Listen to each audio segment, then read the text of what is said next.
The report by the independent expert says that most of the refugees who return back to post-war Afghanistan find themselves displaced with no housing or occupation to rely upon and are often forced into illegal activities. The prisoners who surrendered to Northern Alliance and special forces after the war are allegedly subjected to human rights abuse with no access for independent agencies to verify. Mr. Bassioni says that education system needs drastic reforms. Human trafficking and kidnappings are rampant and children are the primary victims of the human rights abuses in Afghanistan. As I went to visit the prison in Kabul, to my great surprise, I found over 100 children. Because the mothers who were confined there, the children were kicked out of the house by the father. So the mothers had no place to take the children. So the mothers took the children to the prisons.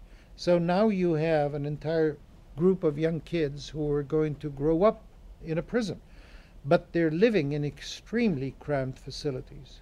Now, as shocking as this may appear to you, nobody feeds these children. The mothers have to share their food rations with their children.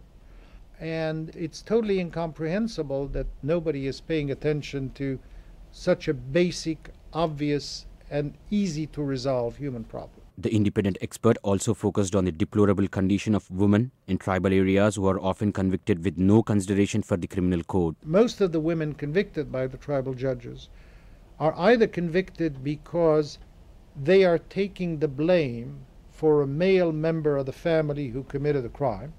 As she confesses and there's no legal process to ascertain the truth of it, she is then convicted. But there are no prison facilities. So where do they go? They are assigned for their prison term to go to the house of the tribal chief.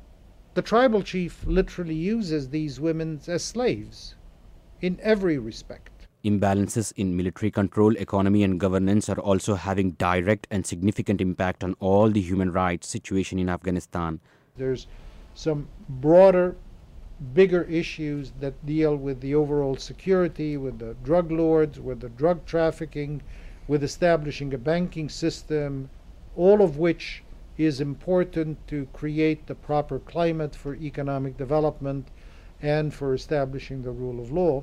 That was Mr. Sharif Bassioni, independent expert reviewing the human rights situation in Afghanistan and reporting for United Nations Radio. This is Kiran Bartapudi.